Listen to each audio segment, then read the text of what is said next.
Hi, this is Daniel Orion from Mannschaft Forever, and today Germany was taken down.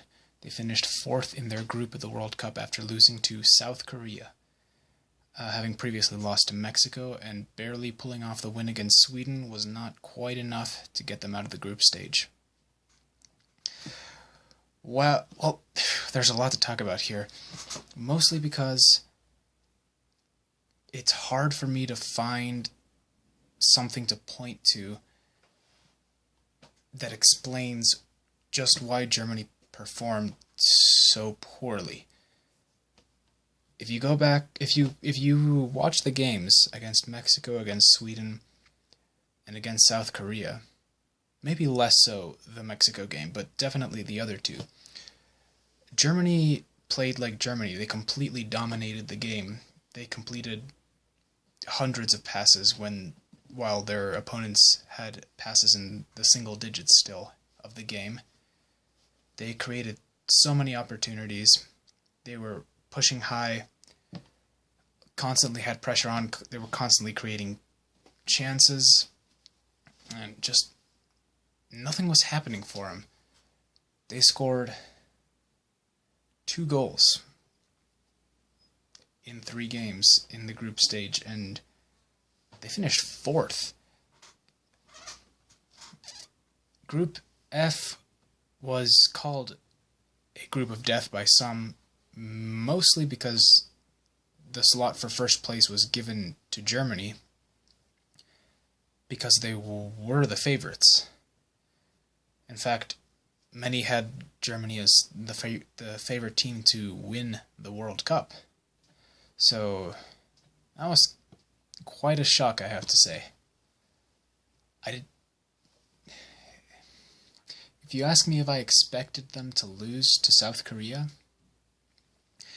I would say no, although I did concede in my previous video that it could very well happen, and I cited Germany's weakness to counterattacks and Heung-min Son and other good Korean attackers' speed potentially being very good in counterattacks. So if Korea could gum up in the back, like Mexico was forced to in the second half to keep Germany out of their net, and like Sweden pretty much plays against against any team, then Germany would ideally, from the South Korean point of view, have a hard time scoring. They'd be completing all their passes and just not being able to find their way into the goal. And then once a mistake is made, foul is committed, what have you, a South Korean escape would be made, and with the speed of their offense, they could capitalize on how high their wingbacks push up, possibly make it past their last defender, and have a good shot at scoring a goal. Korea had some good opportunities here. I thought, in general, outside of goals in the game, they looked pretty outclassed. I think they committed a good 15, 16 fouls, the Koreans did, throughout the game. Again, because they're playing at such a speed and without lacking a little bit of precision that some of the bigger teams like Spain and Germany have. So it was a little... They're not exactly virtuosos of football, the South Koreans, but my goodness, did they play with a lot of heart for a team that was already eliminated, practically. I'm a little saddened as well, as a Mexican fan, that South Korea saved Mexico, essentially, from being left out of the group stage, and South Korea did everything they had to do to create an opportunity for them to get out of the group stage, and they were also relying on Mexico to defeat Sweden, and Sweden defeated Mexico 3-0. And as a Mexican myself, that hurts a little. Not that we had to receive help from South Korea, but that they played with so much heart, and as much as I love Germany and what the team represents, South Korea kind of deserved that victory, and I just wish Mexico had taken out Sweden so that we could have given them the pass as well. But kudos to Sweden as well, because despite me not being that much of a fan of their defensive gameplay, they have their strategy, and they stick to it diligently, and they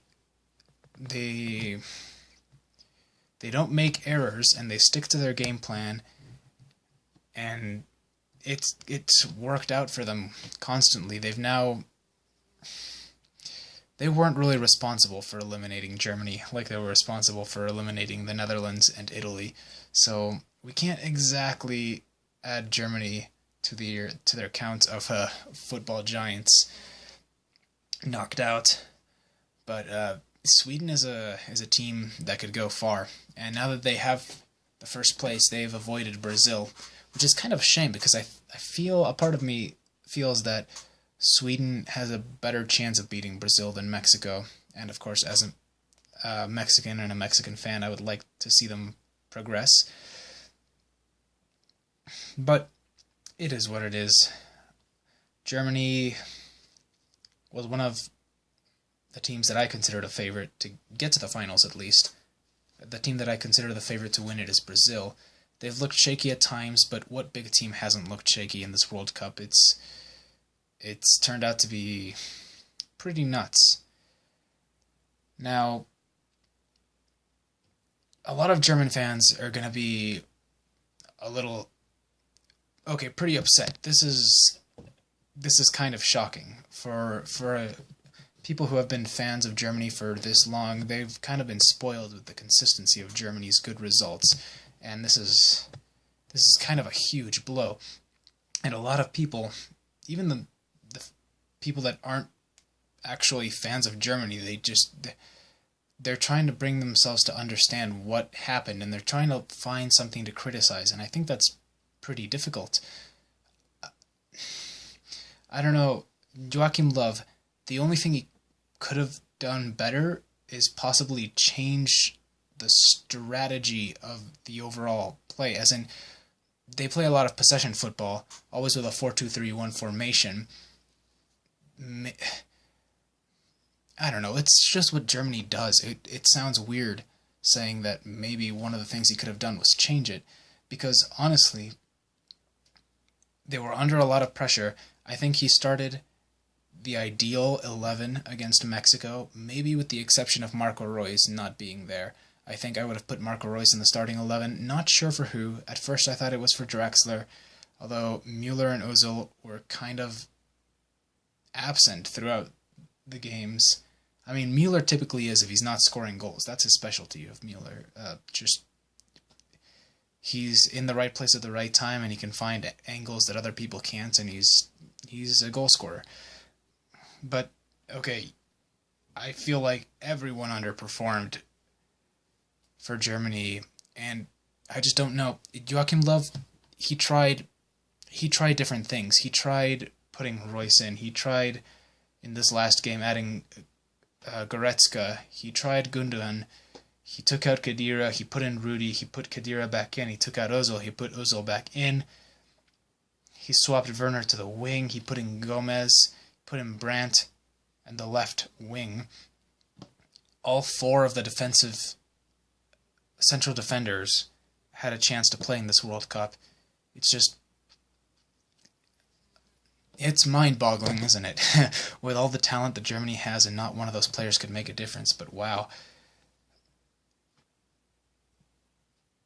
You know, if I had to point to a couple things, here's the first thing I have to say. When you're the world champion, and we know this has something to do with it, because 4 of the last 5 world champions have been knocked out of the group stage in the following world championships. Brazil being the only exception, but it happened to Italy, it happened to France, it happened to Spain, and it happened to Germany now. I didn't think it would happen to Germany. Germany just seemed too consistent for that to happen to, but, you know, things happen.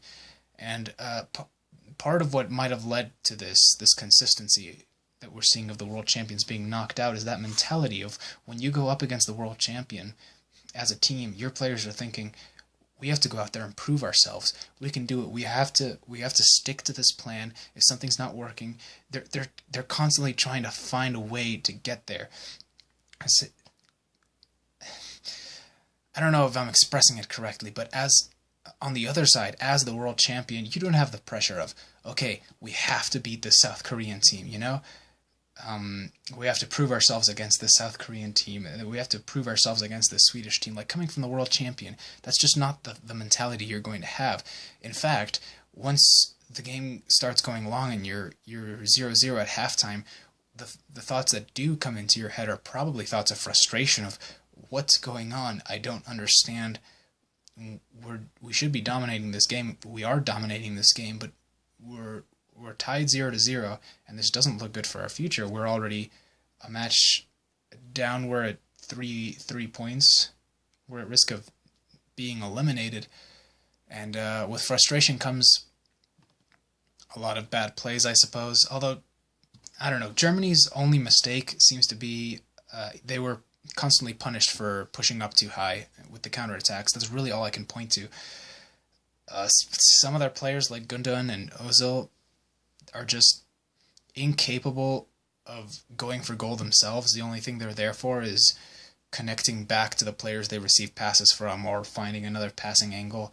And when teams play defensively against the world champion, as you'd expect they would do, because they want to beat the world champion, and that part of beating the world champion involves not giving up goals, well, Ozil's strength of finding clever passes isn't going to be that useful. You're not going to have a spread out field where you can shoot a ball in the middle of defenders, have your winger run through the back of them, receive it, and score a great goal. And that's because all of the defenders are already in the back waiting. You're not going to catch anyone off guard. So, yeah, I think Mesut Ozil, one of my favorite German players, he was rather ineffective as a byproduct of his team being world champion. I think that really affected them.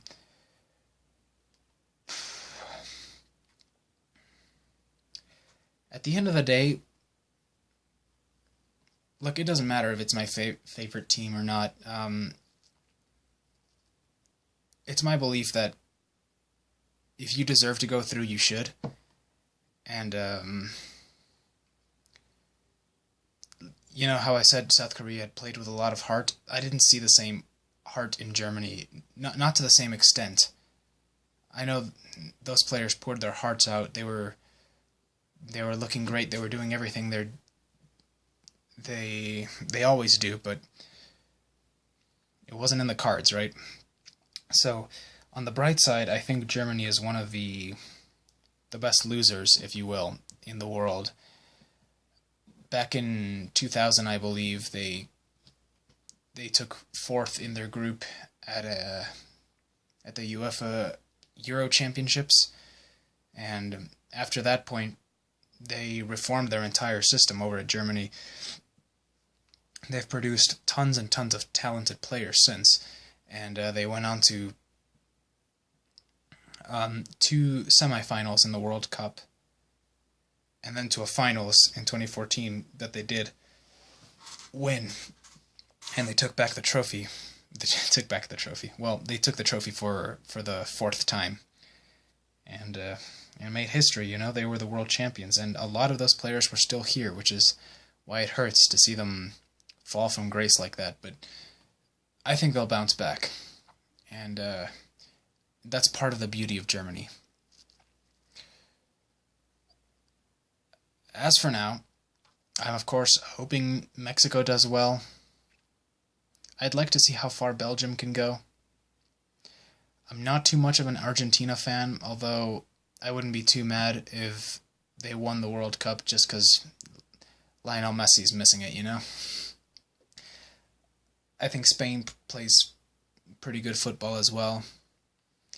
So there are a lot of good teams out there that I would like to see win the World Cup still. But so far, things just been full of surprises, and yeah, that's pretty great. I feel if we embrace the unexpected,